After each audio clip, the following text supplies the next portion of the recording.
ആണ്ടവരുടെ നാമം മഹിമപ്പെടുമാറാകട്ടെ. ആണ്ടവർ നമുക്ക് പിന്നെ ഒരു കത്ത് ദിവസം നൽകിയിരിക്കുക. ആണ്ടവരുടെ കത്ത് ദിവസത്തിൽ നമുക്ക് ആണ്ടവർ എന്നാ നമ്മുടെ പേശത് നമുക്ക് വിസാരിച്ചിടാം, നമുക്ക് ശ്രവിച്ചിടാം. നമുക്ക് ഇത് നമ്മുടെ എപ്പിസോഡ് 158 അതിൻ്റെ C7 അതാണ് നമ്മൾ പഠിക്കുക. ഇത് ബൈബിൾ സ്റ്റഡി താൻ നമ്മൾ കൊലുസ്യ ലേഖനത്തിൽ നിന്ന് നമ്മൾ പഠിച്ചുകൊണ്ടിരിക്കുക. നമ്മൾ കൊലുസ്യ ലേഖനം ഇന്ന് 1:9 താൻ നമ്മൾ ഇന്ന് പഠിക്കാൻ പോകുക. അതിന് മുമ്പേ നമുക്ക് 7 തൊട്ട് നമുക്ക് പാക്കില്ല ആണ്ടവർ എന്നെ ചൊല്ലി അതൊന്ന് നമ്മൾ നേരത്തെ കേട്ടത് കൊഞ്ചം റിമൈൻഡ് പണിയിട്ട് അത് കഴിഞ്ഞിട്ട് നമുക്ക് മുന്നാടി നമുക്ക് പോകുമ്പോൾ നമുക്ക് ആണ്ടവരുടെ വചനം നമുക്ക് ശരിയായിട്ട് നമുക്ക് തിരിയും, അത് പിടിയും. അതുകൊണ്ട് നമുക്ക് 7ஆம் வாக்கியத்தில் என்ன சொல்லுது? இங்கே சொல்லுது 7ஆம் வாக்கியத்தில் சொல்லுது എപ്പഫ്രോസിനെ പറ്റി சொல்லுது. അത് ഇങ്ങനെ சொல்லுது ഞങ്ങളുടെ പ്രിയ സഹവൃത്യൻ, അതായത് എൻ്റെ കൂട്ടുവേലക്കാരൻ താൻ എപ്പഫ്രോസ് സഹവൃത്യൻ. അവൻ നിങ്ങളെ എല്ലാം പഠിപ്പിച്ചാച്ചേ ഇല്ല, നിങ്ങൾക്ക് തിരിയുമല്ലോ. ആണ്ടവരുടെ കൃപ നിങ്ങൾക്ക് എത്രമാത്രം ഇരിക്കുമെന്ന് ഞങ്ങൾക്ക് തിരിയുമല്ലോ. അവൻ നിങ്ങളെ ശരിയായിട്ട് നിങ്ങളെ പഠിപ്പിച്ചാച്ചേ. അത് മറ്റുമല്ല, അവൻ നിങ്ങൾക്ക് വേണ്ടി ക്രിസ്തുവിൻ്റെ വിശ്വസ്തത ശുശ്രൂഷകനും അത് മറ്റുമല്ല, അവൻ ആണ്ടവരുടെ വിശ്വസ്ത ശുശ്രൂഷകൻ താൻ. അതായത് അവൻ വിശ്വസിച്ച് ആണ്ടവർക്ക് വേണ്ടി അവൻ തൻ്റെ ജീവനെ കൊടുത്ത വ്യക്തി തന്നെ. ആണ്ടവരുടെ വേല ചെയ്യാൻ വേണ്ടി എപ്പടി അപ്പോസ്തലനായ പൗലോസ് തൻ്റെ ജീവിതം ആണ്ടവരുടെ വേലയ്ക്ക് വേണ്ടി മാറ്റി വെച്ചു, അതേപോലെ എപ്പഫ്രാസും അവനും അതേപോലെ ചെയ്തിരിക്കുക എന്നാണ്.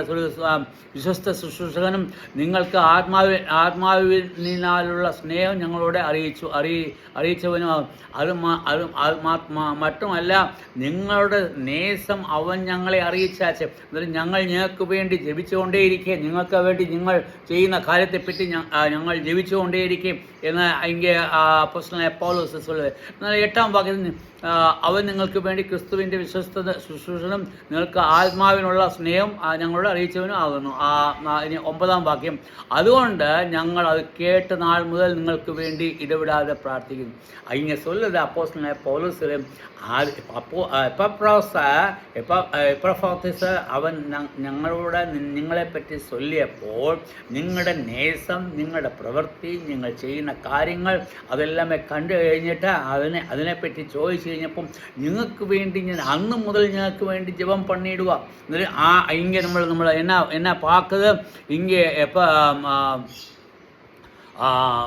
പൗലോസ് അവർക്ക് എഴുതുകയാണ്, നിങ്ങൾക്ക് വേണ്ടി ജപം പണിക്കൊണ്ടേയിരിക്കുന്നു. അതുകൊണ്ട് 9 for this cause we also since the day we heard it, അപ്പോസ്തലൻ ഏത് ദിവസം ഞങ്ങളെപ്പറ്റി കേട്ടാച്ചേ ആ ദിവസം heard it, do not cease to pray. നിങ്ങൾക്ക് വേണ്ടി ജപിക്കുന്നത് ഞങ്ങൾ നിർത്തുകയില്ല. അതായത് ഞങ്ങൾ കണ്ടിന്യൂസ് ആയി, അതായത് ഞങ്ങൾ എല്ലാ ടൈമിലും ഞങ്ങൾക്ക് വേണ്ടി ജപിച്ചുകൊണ്ടേയിരിക്കണം. അതായത് നിങ്ങളെ മറവാതെ ഞങ്ങൾക്ക് ജപിച്ചുകൊണ്ടിരിക്കുക. അതായത് നിങ്ങൾക്ക് വേണ്ടി ജപിക്കുന്നതിന് വേണ്ടി ഞാൻ അത് നിർത്തുകയില്ല. അന്നേരം നമ്മൾ പാക്കണം പൗലോസിന് എത്രമാത്രം സഭകളെ പറ്റിയുള്ള ചിന്ത ഇരിക്കുകയെന്ന് നമുക്ക് കാണാൻ സാധിക്കും. കാരണം അവൻ ഒരു സഭയെപ്പറ്റി കേട്ടപ്പോൾ അവൻ എന്നാ ചൊല്ലുക, അവർക്ക് വേണ്ടി നിർത്താതെ ജപം പണിക്കൊണ്ടേയിരുന്ന അതാണ് നമ്മൾ നമ്മുടെ സഭകളെപ്പറ്റി നമ്മൾ കേൾക്കുമ്പോൾ അവർക്ക് വേണ്ടി ജപം പണുവാ ഇല്ല, അങ്ങനെ നമ്മൾ ജപം പണുന്നോ ഇല്ല. ഇങ്ങനെ അപ്പോസ്തലൻ എപ്പോഴും ഞാൻ നിർത്താതെ ഞങ്ങൾക്ക് വേണ്ടി ജപം പണിക്കൊണ്ടേയിരുന്നു എന്നാണ് ചൊല്ലുന്നത്. Cease to pray for you and desire that ye might be filled with the knowledge of his will. അത് മാത്രമല്ല, അത് എന്തോത്തിന് വേണ്ടി ഞാൻ ജപം പണുന്നത്? നിങ്ങൾ ആണ്ടവരുടെ വചനത്തിൻ്റെ ജ്ഞാനം നിങ്ങൾക്ക് പൊടിയണം നല്ലപോലെ. എപ്പഫ്രോസ് നിങ്ങളെ പഠിപ്പിച്ചാച്ചേ, എന്നാൽ നിങ്ങൾ വചനം പഠിച്ച് നിങ്ങൾക്ക് ആണ്ടവരുടെ വചനത്തെ പറ്റിയുള്ള ഗഹനമായ ആലോചന ചിന്തകൾ നിങ്ങൾക്ക് നിങ്ങൾ മനസ്സിലാക്കണം. അതുതാൻ കാരണം പൗലോസ് എന്നെ ചൊല്ലുന്നത്, നിങ്ങൾ വളരണം. നിങ്ങൾ വചനത്തിൽ വളരണം. എപ്പപ്രാസ നിങ്ങൾക്ക് വചനം തന്നാച്ച ശരി, പക്ഷേ നിങ്ങൾ അത് പിന്നെയും പഠിച്ചു. അതിനുവേണ്ടി ഞാൻ നിങ്ങൾക്ക് വേണ്ടി ജപം പണിക്കൊണ്ടിരിക്കും. നിങ്ങൾ തളർന്നു പോവാതെ, നിങ്ങൾ തോറ്റു പോവാതെ, അല്ലെങ്കിൽ നിങ്ങൾ പിശാചിൻ്റെ അടിമത്തത്തിൽ പെടാതെ, അല്ലെങ്കിൽ പിശാച് നിങ്ങളെ നശിപ്പിക്കാതെ ഇരിക്കാൻ വേണ്ടി ഞാൻ ആണ്ടവരോട് ജപം പണിക്കൊണ്ടിരിക്കുക. അത് മാത്രമല്ല ഞാൻ നിങ്ങൾക്ക് പ്രത്യേകം ജപം പണിത് നിങ്ങൾക്ക് ആണ്ടവരുടെ ജ്ഞാനം ഞങ്ങൾക്ക് കിടക്കണം. ആണ്ടവരെ പറ്റിയുള്ള ശരിയായിട്ടുള്ള അർത്ഥം ഞങ്ങൾക്ക് തിരിയണം. അല്ലെങ്കിൽ ആണ്ടവർക്ക് അത് തിരിയുമ്പോൾ അത് പുടിയുമ്പോൾ നിങ്ങൾക്ക് എന്നാ ചെയ്യാൻ പറ്റും? ആണ്ടവരോട് നിങ്ങൾക്ക് കൂടുതൽ ചേർന്ന് നിങ്ങൾക്ക് ജീവിക്കാൻ പറ്റും. അതുകൊണ്ട് ഇങ്ങനെ നിങ്ങൾ filled with this knowledge of his will in all wisdom. അവൻ്റെ ചിത്തപ്രകാരം, ആരുടെ ചിന്തപ്രകാരം? ആണ്ടവരായ യേശുക്രിസ്തുവിൻ്റെ ചിത്തപ്രകാരം അവൻ്റെ ബുദ്ധി, അവൻ്റെ ജ്ഞാനം നിങ്ങൾക്ക് കിടക്കണം. നമുക്ക് നോളേജ് അല്ലെങ്കിൽ നമുക്ക് എന്നാ சொல்றது, അവൻ്റെ വചനത്തെ പറ്റിയുള്ള അറിവ്. രണ്ടാമത്തെ അത് മാത്രമല്ല, നിങ്ങൾക്ക് ബുദ്ധി വികസിക്കണം. അത് എന്നാണ് എനിക്ക് சொல்றது. അതല്ല, നിങ്ങൾക്ക് പരിജ്ഞാനം കിടക്കണം എന്ന് சொல்லுകയാണ്. എൻ്റെ സ്പിരിച്വൽ അണ്ടർസ്റ്റാൻഡിങ്. അത് മറ്റുമല്ല, ആത്മാവിൻ്റെ കാര്യത്തിൽ നിങ്ങൾക്ക് പുടിയണം. അത് സ്പിരിച്വൽ, അതായത് ആത്മാവ് നിങ്ങളോട് എന്നെ சொல்லுതെന്ന് നിങ്ങൾക്ക് മനസ്സിലാവണം. എത്ര കാര്യത്തിന് വേണ്ടി എങ്കിൽ നമ്മൾ വാസിക്കുന്നത് ഒന്ന്, അപ്പോസ്തലനായ പൗലോസ് ഞങ്ങൾക്ക് വേണ്ടി പ്രാർത്ഥന മുടക്കാതെ പ്രാർത്ഥിക്കുക. എന്തോത്തിന് വേണ്ടിയൊക്കെയാണ്? Desire that you might be filled with knowledge. നിങ്ങൾ ജ്ഞാനത്താൽ, ദൈവത്തിൻ്റെ വചനത്താൽ, ജ്ഞാനത്താൽ നിങ്ങൾ എന്താണ്? നിങ്ങൾ നിറയണം. ഒന്ന്, നിറയണം. രണ്ട്, his will in all wisdom. അത് മാത്രമല്ല, നിങ്ങൾ അവൻ്റെ ജ്ഞാനം മാത്രമല്ല, അവൻ്റെ പരിജ്ഞാനത്തിൽ, അല്ലെങ്കിൽ നിങ്ങൾ അവൻ്റെ ബുദ്ധിയിൽ നിങ്ങൾ വരണം. അത് മാത്രമല്ല, സ്പിരിച്വൽ അണ്ടർസ്റ്റാൻഡ്. അത് മാത്രമല്ല, വചനത്തിൻ്റെ അടിത്തട്ടിലേക്ക് പോകണം. അതായത് വചനം നിങ്ങൾക്ക് പരിശുദ്ധാത്മാവ് എന്നാ നിങ്ങൾക്ക് சொல்லுது അത് ഗ്രഹിക്കണം. അത് എന്ന് എങ്കിൽ சொல்லுது അണ്ടർസ്റ്റാൻഡിങ്. അതുകൊണ്ട് അതിനു വേണ്ടി എന്നാ பண்ணுவா? அப்போஸ்தலனாയ പൗലോസ് അവർക്ക് വേണ്ടി ജപം പണിക്കൊണ്ടിരിക്കും. അത് എപ്പടി? അത് മുടക്കാതെ, അത് സ്ഥിരമായിട്ട് അവർക്ക് വേണ്ടി ജപം പണിക്കൊണ്ടിരിക്കും. അപ്പോസ്തലനായ പൗലോസ് വേറെ ഭാഗത്ത് சொல்ல, ഞാൻ എല്ലാ സഭകൾക്ക് വേണ്ടിയും പ്രാർത്ഥിക്കൊണ്ടിരിക്കും. എന്നിട്ട് അപ്പോസ്തലനായ പൗലോസ് അവൻ്റെ സമയം മുഴുവൻ എപ്പടി അവനെ ഇൻവെസ്റ്റ് പണിയെന്ന് தெரியுமா? അല്ലെങ്കിൽ അവൻ എപ്പടി അത് ചെലവാക്കിയെന്ന് தெரியுமா? അവൻ ചെലവാക്കിയെന്ന് പറഞ്ഞാൽ അവൻ എല്ലാ സഭകൾക്ക് വേണ്ടി അവൻ ജപിച്ചുകൊണ്ടേയിരുന്നു. നമുക്ക് നമ്മുടെ ആറ്റിറ്റ്യൂഡ്, അല്ലെങ്കിൽ നമ്മുടെ സ്വഭാവം അതേപോലെ ആയിരിക്കണം. അതുകൊണ്ട് അപ്പോസ്തലനായ പൗലോസ് சொல்லுது, ഞാൻ നിങ്ങൾക്ക് വേണ്ടി നിങ്ങൾ ദൈവത്തിൻ്റെ പരിജ്ഞാനത്തിൽ വളരണം എന്ന് അവൻ சொல்லுകയാണ്. 10-ാം വാക്യത്തിൽ, നിങ്ങൾ പൂർണ്ണ പ്രസാദത്തിനായി കർത്താവിന് യോഗ്യമാവും വേണം. അതായത് അത് മറ്റുമല്ല, ആണ്ടവരുടെ പ്രസാദത്തിനായി, അതായത് ആണ്ടവർ നിങ്ങളുടെ പ്രവർത്തനം കണ്ട് അവന് സന്തോഷം വരണം, പ്രസാദം വരണം. പ്രസാദത്തിനായി കർത്താവിന് യോഗ്യമാവും വേണം. ഒന്ന്, പ്രസാദത്തിന് വേണ്ടി. അതുമാത്രമല്ല, ആണ്ടവരുടെ യോഗ്യമാവണം.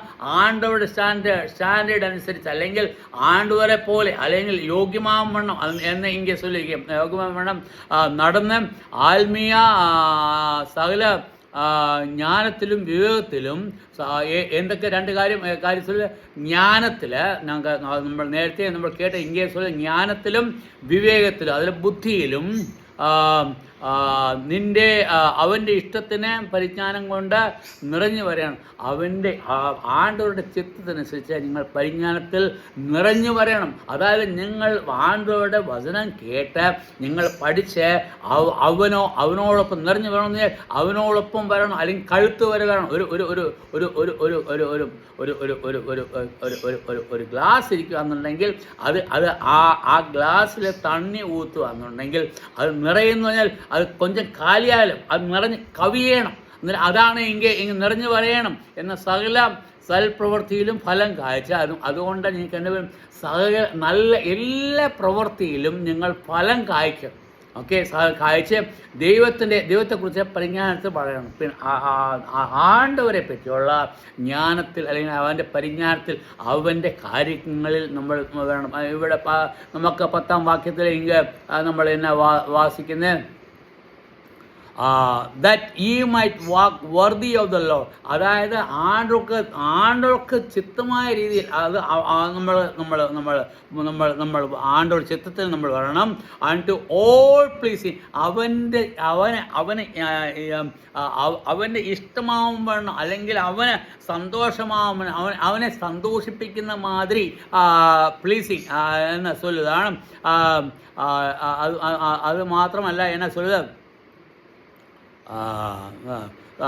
വർതി the Lord and all pleasing. നിങ്ങൾ ആണ്ടവരെ നിങ്ങൾ പ്രീതിപ്പെടുത്തണം.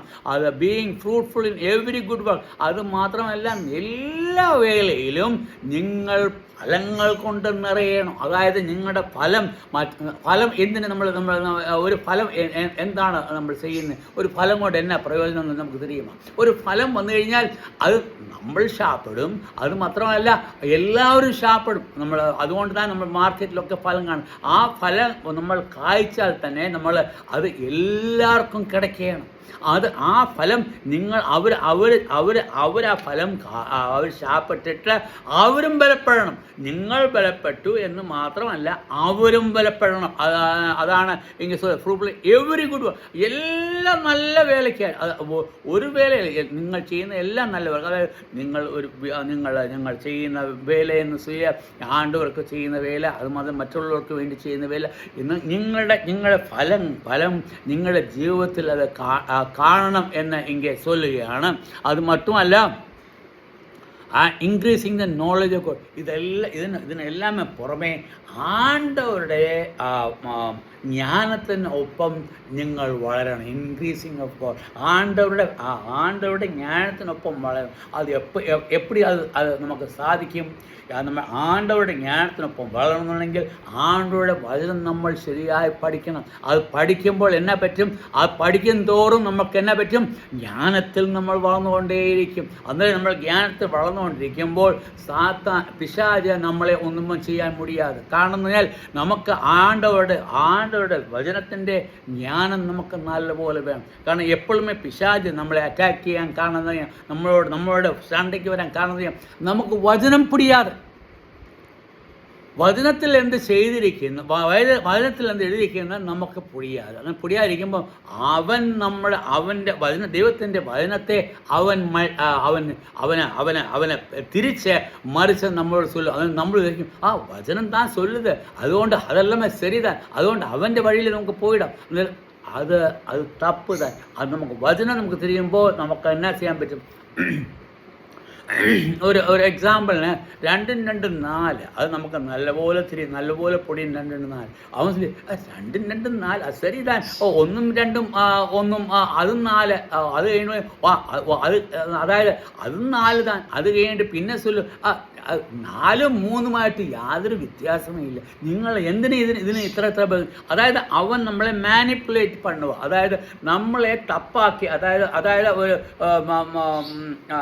നമ്മൾ ആദാമിനെ എൻ്റെ സമയം ഇങ്ങനെ മുടിഞ്ഞാച്ച് ആണ്ടുവിടെ നാം മഹത്വപ്പെടുവാനായിട്ട് നമുക്ക് നാളേക്ക് നമുക്ക് വിചാരിക്കാം. ആണ്ടുവിടെ നാം മഹത്വപ്പെടുവാനായിട്ട്.